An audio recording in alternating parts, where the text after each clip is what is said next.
સ્વાગત આપનું વિશેષ રજૂઆતમાં હું યશ ભટ્ટ આપની સાથે ટેક્સ કેપિટલમાં દર સપ્તાહે દર્શક મિત્રો અમે આપના માટે લઈને આવીએ છીએ ટેક્સને લઈને મૂંઝવતા સવાલો એકદમ સરળ ભાષામાં અમે આપને એ ગૂંચવતા સવાલોના જવાબો આપીએ છીએ અત્યાર સુધીમાં ઘણા અલગ અલગ વિષયો પર આપણે વાત કરી છે પણ આજે આપણે વાત કરવાના છીએ તે છે પાર્ટનરશિપ ફોર્મ આ પાર્ટનરશિપ ફોર્મ બેઝિકલી શું કઈ રીતે જે છે તે ભાગીદારી પેઢીની અંદર જે પ્રકારના લોકો હોય છે તે લોકોને અહીંયા નફાની ગણતરી કઈ રીતે કરવી કયા પ્રકારની ખાસ ગણતરી સાથે સાથે ખાસ કહી શકાય કે જે ગણતરીની સાથે સાથે ટેક્સનું કેલ્ક્યુલેશન છે તે તમામ મુદ્દે પણ આપણે વાતચીત કરીશું આવો આ વિશે વધુ વાતચીત કરીએ આપણે સ્વાગત કરીશું સ્ટુડિયોમાં ફરી એકવાર સીએ જીતેન ત્રિવેદી સર જોડાઈ રહ્યા છે સર વન્સ અગેન ખૂબ ખૂબ સ્વાગત સર અત્યારે ફિલહાલ પાર્ટનરશિપ જે કે એસએસએન એસોસિએટ્સના અને સાથે સાથે તેઓ અત્યારે કહી શકાય કે જે અમદાવાદ આઈસીઆઈ ચેપ્ટરના ડાયરેક્ટ અને ઇન્ટરનેશનલ ટેક્સ સબ કમિટીના ચેરમેન પણ છે સર સ્વાગત પાર્ટનરશિપ ફોર્મ પહેલાં તો ટેક્સની પરિભાષામાં પાર્ટનરશિપ ફોર્મ કોને કહેવાય કયા પ્રકારની કંપની જે છે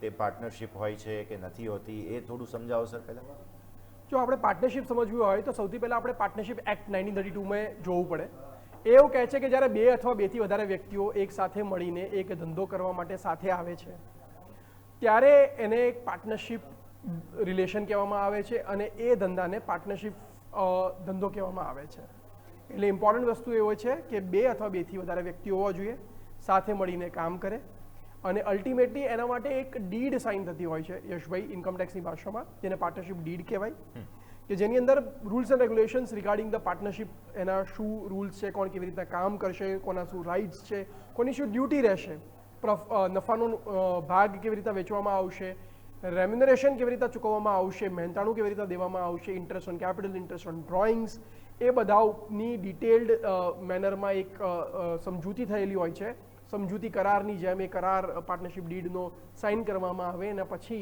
આપણે એક પાન નંબર અપ્લાય કરીએ અને અલ્ટિમેટલી પાર્ટનરશિપ ફોર્મનો જન્મ થતો હોય છે અંડર ધ ઇન્કમટેક્સ એક્ટ યશભાઈ તો અત્યારે જે પાર્ટનરશિપ ફોર્મ હોય જે ભાગીદારી પેઢી આપણે કહીએ શું તેના માટેનું ટેક્સનું કેલ્ક્યુલેશન છે તે અલગ રીતે હોય છે શું તેની પદ્ધતિ અલગ રીતે હોય છે સર યશભાઈ આપણે સમજવું પડે કે પાર્ટનર અને પાર્ટનરશિપ ફોર્મ બંને અલગ અલગ વ્યક્તિઓ છે for the income tax purpose income tax purpose એવું કહે છે કે ભાઈ દરેક ઇન્ડિવિજ્યુઅલનો પોતાનો એક યુનિક ઇન્કમટેક્સ નંબર છે જેને આપણે પેન નંબર કહેતા હોઈએ છીએ પેન કહેતા હોઈએ છીએ so basically permanent account number એટલે PAN of an individual and PAN of a partnership firm will be different individual જે પણ વ્યક્તિઓ હોય બંને પાર્ટનર્સ મળીને એક ધંધો ચાલુ કરી રહ્યા છે બે અથવા બેથી વધારે વ્યક્તિઓ એ લોકોના ઇન્ડિવિજ્યુઅલ પેન નંબર્સ અલગ હશે સાથે મળીને જે ધંધો કરી રહ્યા છે એ ફર્મનો પેન નંબર ડેફિનેટલી અલગ હશે એટલે એનું કેલ્ક્યુલેશન જે છે એનું અલગ પેઢી ગણવામાં આવે એનું અલગ બેંક એકાઉન્ટ ખોલવામાં આવે એનું નફા નુકસાન ખાતું અલગ બનવામાં આવે એની બુક્સ ઓફ એકાઉન્ટ્સ અલગ મેન્ટેન થાય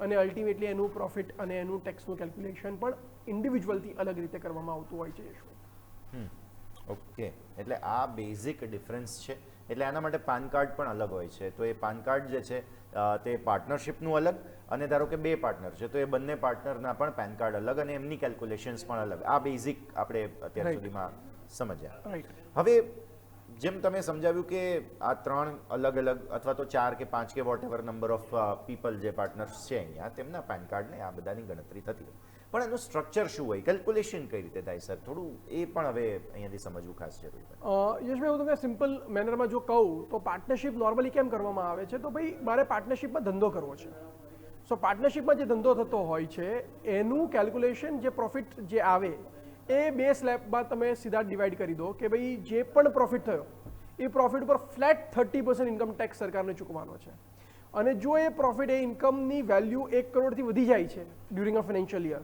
તો તમારે 12% એક સરચાર્જ પણ સરકારને ચૂકવવાનું છે એટલે જે પણ ટેક્સ આવતો હોય એના ઉપરથી અલગથી એક 12%નું કેલ્ક્યુલેશન કરવાનું આવતું હોય છે એટલે લેટ્સ આપણે એક સિમ્પલ એક્ઝામ્પલ લઈ લઈએ કે ભાઈ કોઈ પાર્ટનરશિપ ફર્મ છે જેની નેટ પ્રોફિટ 30 લાખ થાય છે આફ્ટર ઓલ એક્સપેન્સીસ બધું જ માઇનસ કર્યા પછી તો 30 લાખના 30% એટલે 9 લાખ રૂપિયાનો ટેક્સ એના ઉપર 4%નો સરચાર્જ એડ્યુકેશન સેસ એટલે કે 9,36,000નો ટોટલ ટેક્સ સરકારને ચૂકવવાનો રહેશે કોઈ પાર્ટનરશિપ છે જેનું આવક થાય છે 1 કરોડ ને 20 લાખનો નફો થાય છે તો 1 કરોડના 20 લાખ ડેફિનેટલી એના 30% એટલે 36 લાખ રૂપિયાનો ટેક્સ થશે પણ બીકોઝ એ આવક 1 કરોડને વધી ગઈ છે એટલે 36 લાખના 12% જે પણ વેલ્યુ આવતી હોય 4,32,000 આઈ થિંક આવશે, એટલે 4,32,000નું એક સરચાર્જ 36 લાખ પ્લસ 4,32,000 ટોટલ થઈ ગયું 40,32,000, એના 4% એજ્યુકેશન સેસ, એટલે લગભગ 1,61,200 એવું કંઈક અમાઉન્ટનો એડ્યુકેશન સેસ આવશે.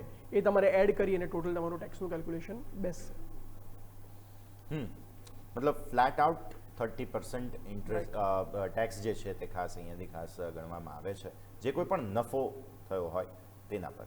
ઓકે, હવે આ બેઝિક સવાલ બને કે જો કોઈ પ્રોફેશનલ સર્વિસીસ આપે છે તો એ પાર્ટનરશિપમાં કામ કરી શકે? શું તેમને પછી ટેક્સ માટે થઈને કોઈ અલગ પ્રકારની વ્યવસ્થા હોય છે સર? યશભાઈ, પ્રોફેશનલ પણ પાર્ટનરશિપ કરી શકતી હોય છે. એક એક્ઝામ્પલ તમે જો સ્ટાર્ટિંગમાં જો તમે યાદ હોય તો તમે એવું બોલ્યા કે Jiten Trivedi, partner of JK એસેસન એસોસિએટ. સર, હું એક ચાર્ટર્ડ એકાઉન્ટન્ટ છું, એક પ્રોફેશનલ છું, અને હું એક પાર્ટનર છું in a firm known as JK એસેસન associate. So definitely partnership firm પણ પ્રોફેશનલ સર્વિસીસ આપી શકે, ડોક્ટર્સની પણ પાર્ટનરશિપ થઈ શકે, એડવોકેટની પણ પાર્ટનરશિપ ફર્મ બની શકે, કંપની સેક્રેટરીની, કોસ્ટ એકાઉન્ટન્ટની પણ પાર્ટનરશિપ ફર્મ બની શકે. In short, professional services partnership firm બનાવીને પણ તમે આપી શકો છો. એમાં કોઈ ડિફરન્સ ઓફ ઓપિનિયન નથી. ઓકે, હવે થોડું એ સમજીએ કે આ બિઝનેસ અને પ્રોફેશનની અંદર જો જે તમે સમજાવ્યું એ પ્રમાણે ભાગીદારી પેઢીમાં કામ થતું હોય છે, તો તેની અંદર કયા પ્રકારે અને તેની અંદર કયા પ્રકારની વ્યવસ્થા બેઝિકલી હોય ટેક્સ માટે થઈને, બિઝનેસ એન્ડ પ્રોફેશન માટે થઈને, તે થોડું સમજાવશો.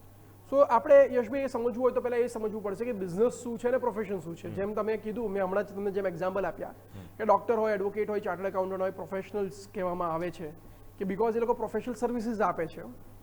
એમની જે પણ આવક થતી હોય છે એ આવકની સામે ખર્ચા બાદ થશે. પ્રોફેશનલ જે પણ બિઝનેસ રિલેટેડ છે, પ્રોફેશન રિલેટેડ છે, જે નેટ પ્રોફિટ બેસશે on the base of profession, એમાંથી એક રેમ્યુનરેશન ચૂકવવામાં આવશે to the partners. Interest on capital પણ ચૂકવી શકવામાં આવે જો પ્રોવિઝન હોય પાર્ટનરશિપ ડીડની અંદર. એટલે તમારે યાદ રાખવાનું છે કે પાર્ટનરશિપ ડીડ બહુ જ લોજિકલી બનેલી હોવી જરૂરી છે. એની અંદર પ્રોવિઝન્સ બહુ ક્લિયરલી લખેલા હોવા જરૂરી છે. ઘણા બધા કોર્ટના જજમેન્ટ છે ઇન્કમટેક્સની અંદર કે જો પાર્ટનરશિપ ડીડની અંદર વર્કિંગ પાર્ટનર તરીકેનો વર્ડ ન વાપર્યો હોય તો ઇન્ટરેસ્ટ ઓન કેપિટલ અથવા રેમ્યુનરેશન અલાવેબલ ના થઈ શકતું હોય. એટલે એ બધી વસ્તુનું બહુ બધું ધ્યાન રાખ્યા પછી કેલ્ક્યુલેશન પ્રોફિટનું બેસે. ઇન્કમટેક્સ એક્ટ એવું કહે છે કે જો તમારો નફો 15 લાખ થયો તો પહેલા 6 લાખ ઉપર 90%, એટલે 5,40,000, અને 6 લાખથી 9 લાખ 15 લાખ વચ્ચેનો જે 9 લાખ છે એના ઉપર 60%, એટલે 5,40,000. એમ થઈને જે ટોટલ તમારું 10,80,000નું રેમ્યુનરેશન મેક્સિમમ તમે પાર્ટનર્સને ચૂકવી શકો. એટલે કેલ્ક્યુલેશન બહુ સિમ્પલ છે. પહેલા 6 લાખ ઉપર 90% અને 6 લાખથી ઉપરના નફા ઉપર 60%. એટલું રેમ્યુનરેશન તમે ચૂકવી શકો. જ્યારે હું રેમ્યુનરેશન ચૂકવવાની વાત કરું છું ત્યારે ફર્મ માટે એ રેમ્યુનરેશન એક ખર્ચો છે. બિકોઝ મેં તમને પહેલાં જ કહી દીધું કે પાર્ટનર્સ અને પાર્ટનરશિપ ફર્મ બંને અલગ અલગ વ્યક્તિઓ છે in the eyes of income tax act. Income tax એક્ટની અંદર જ્યારે પાર્ટનરશિપ ફર્મ પોતાના પાર્ટનર્સને રેમ્યુનરેશન ચૂકવી રહી છે તો જે રેમ્યુનરેશન છે ફર્મ માટે ખર્ચો અને ઇન્ડિવિજ્યુઅલ પાર્ટનર્સ માટે રેવન્યુ છે. એટલે એમના ઇન્ડિવિજ્યુઅલમાં એ સ્લેબ પ્રમાણે આવક તરીકે એડ થશે અને ફર્મમાં એ ખર્ચા તરીકે બાદ મળશે. એ જ્યારે ખર્ચો બાદ કર્યા પછી જે નફો બચ્યો એ નફા ઉપર તમારે ફ્લેટ 30%, અને જો એ નફો આફ્ટર રેમ્યુનરેશન 1 કરોડથી ઉપર જતો હોય તો ડેફિનેટલી સરચાર્જ પણ તમારે ચૂકવવાનો રહેતો હોય છે. આ થઈ પ્રોફેશનની અંદર કેવી રીતના તમારે ટેક્સ ભરવાનો થતો હોય છે. આવી જ રીતના આપણે વાત હવે જો કરીએ બિઝનેસની, તો બિઝનેસની અંદર પણ જે બી રેવન્યુ થતી હોય, જે પણ સેલ્સ થતી હોય, આવક થતી હોય અલગ અલગ, એ આવકો તમે એડ કરો.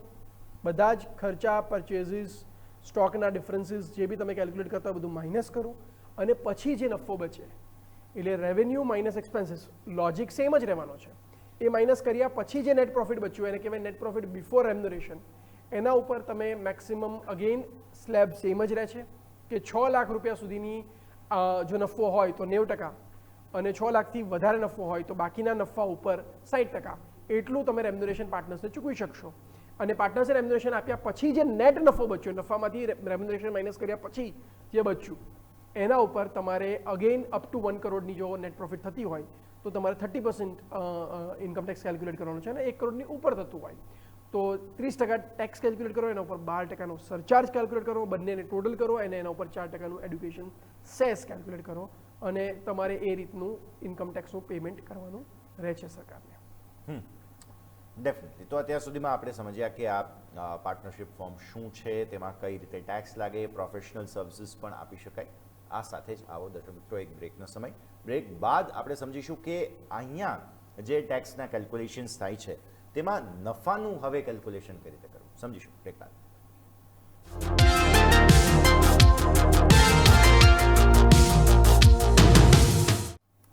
બ્રેક બાદ આપનું સ્વાગત છે. આપણે ટેક્સ કેપિટલમાં ચર્ચા કરી રહ્યા છીએ આજે ભાગીદારી પેઢી એટલે કે પાર્ટનરશિપ ફોર્મ. અહીંયા ટેક્સના કયા કયા પ્રકારના લાયબિલિટીઝ હોય છે, કયા કયા પ્રકારના ટેક્સીસ લાગે છે, કઈ કઈ પ્રકારની સર્વિસીસ આપી શકાય કે ના આપી શકાય, તેને લઈને અત્યાર સુધીમાં વાત કરી. સીએ જીતેન્દ્ર ત્રિવેદી સર આપણી સાથે ફરી એકવાર. Sir thank you once again, welcome back.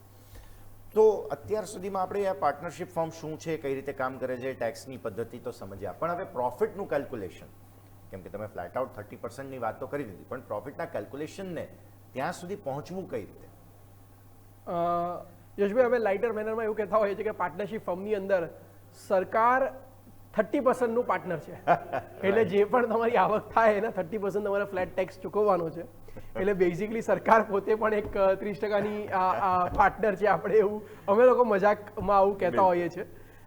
હવે વાત રહી તો સર પૂરેપૂરા ઉપર 30% આન્સર ઇઝ નો. ડેફિનેટલી તમારે બિઝનેસ રિલેટેડની આવકો એડ કરવાની છે. બિઝનેસ રિલેટેડ જે પણ એક્સપેન્ડિચર્સ છે, જે પણ ખર્ચાઓ છે, અંડર પીજીબીપી આ જશે.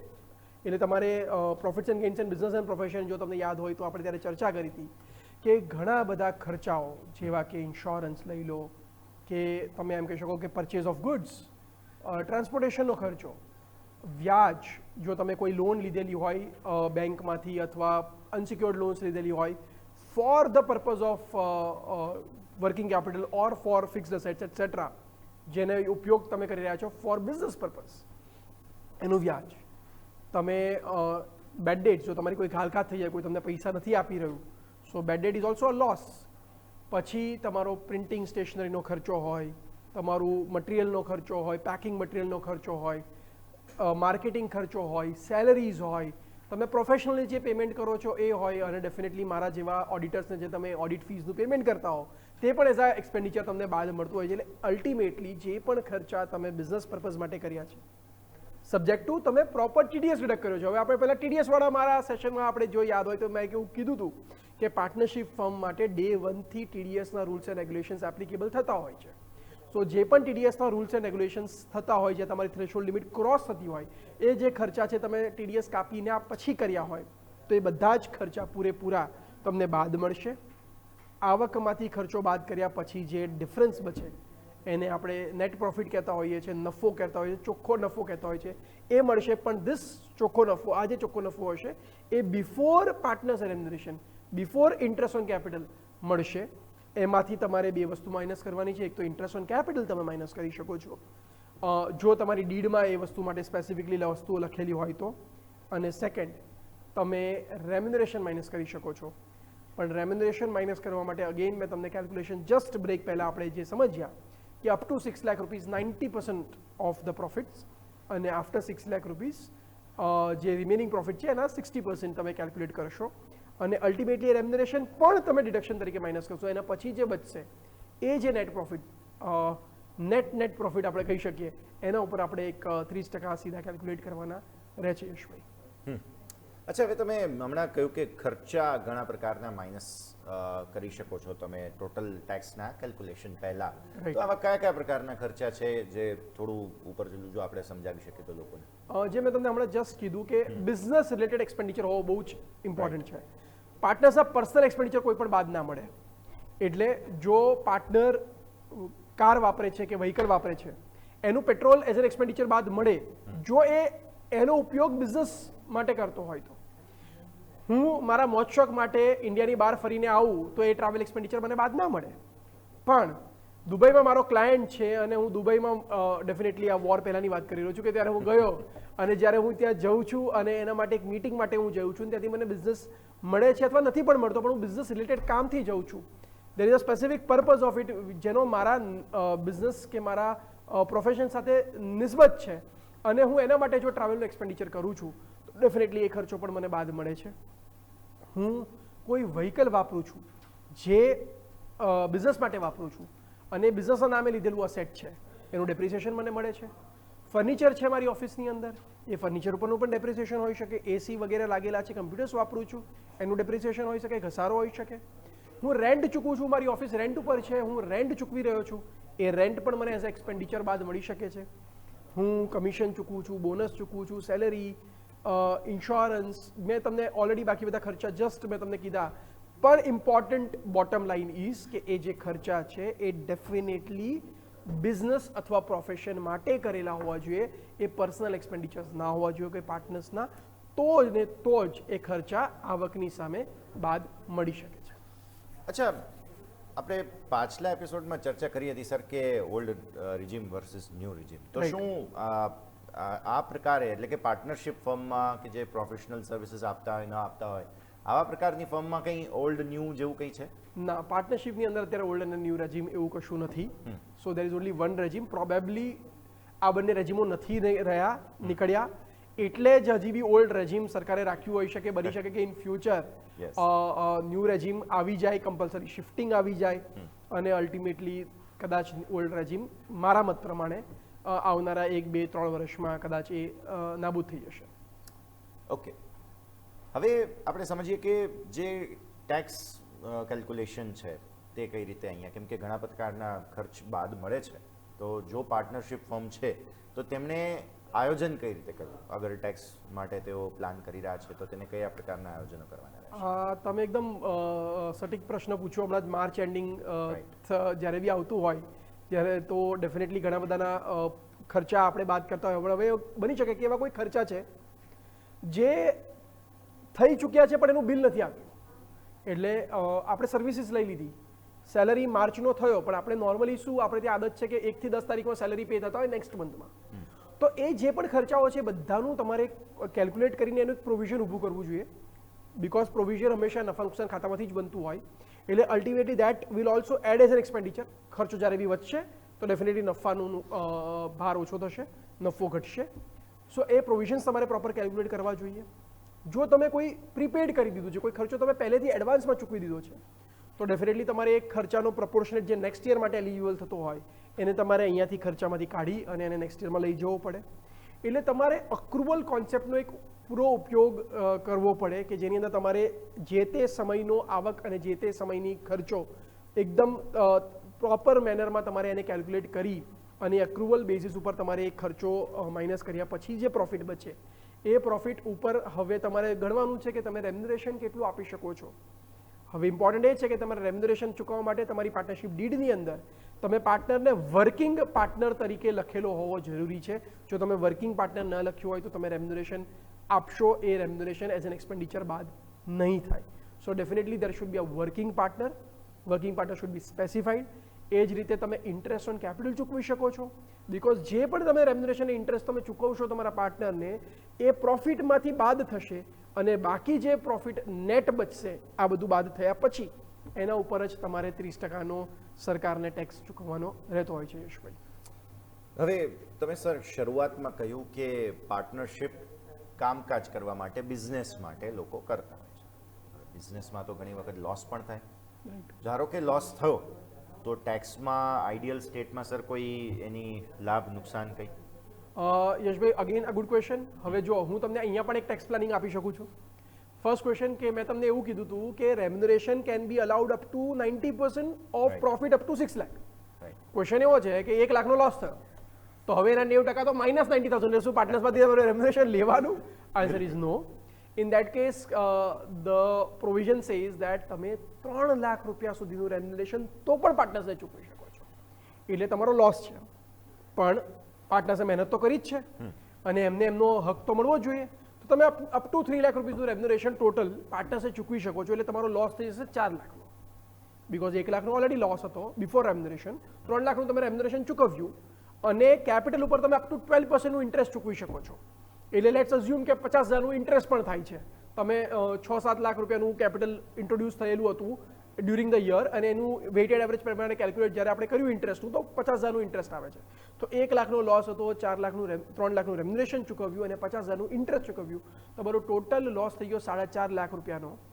આ 4.5 લાખ રૂપિયા ફ્યુચરમાં જ્યારે પ્રોફિટ થશે ત્યારે આવનારા 8 વર્ષોની અંદર પ્રોફિટની સામે સેટ ઓફ થઈ શકે છે. નંબર 2, તમારું જો કોઈ ડેપ્રિસિએશન છે એ n નંબર ઓફ યર્સ માટે ડિડક્શન લઈ શકાય છે in front of the profits in the coming years. એટલે આ બહુ જ ઇમ્પોર્ટન્ટ ટેક્સ પ્લાનિંગ ટૂલ્સ આપણે કહી શકીએ કે લોસ હોવા છતાં પણ રેમ્યુનરેશન ચૂકવવાનું, બીકોઝ રેમ્યુનરેશન ઇન્ડિવિજ્યુઅલમાં ટેક્સેબલ થશે અને 12 લાખની ઉપરની આવક નહીં હોય. હમણાં જ આપણે લાસ્ટ સેશનમાં જોયું હતું ન્યૂ રેજીમ ઓલ્ડ રેજીમમાં, તો 12 લાખની જ્યાં સુધી આવક નહીં થતી હોય તો ત્યાં સુધી લાગવાનો નથી. એટલે આવનાર વર્ષમાં જો તમારો પ્રોફિટ 20 લાખ થયો તો 4.5 લાખનો લોસ તમને તો બાદ મળશે. એટલે અલ્ટિમેટલી ઇવન ધો you are having a profit of 20 lakh rupees, you might end up paying tax on only 15.5 lakh rupees. 4.5 લાખનું 30% એટલે 1,35,000 રૂપિયાનું ટેક્સ પ્લાનિંગ થયું જશભાઈ. એટલે ઘણા મોટા અમાઉન્ટના ટેક્સ પ્લાનિંગ થઈ શકતા હોય છે જો જેન્યુઇન મેનરમાં લોસીસ થતા હોય ત્યારે જશભાઈ. ડેફિનેટલી.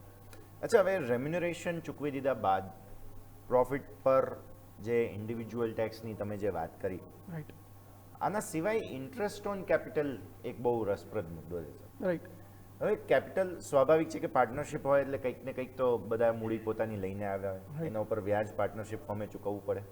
હવે આ જે વ્યાજ છે, ઇન્ટરેસ્ટ ઓન કેપિટલ જે છે, એ ક્યારે અને કેટલું ચૂકવવામાં આવે એ પણ થોડું સાથે સમજાવો.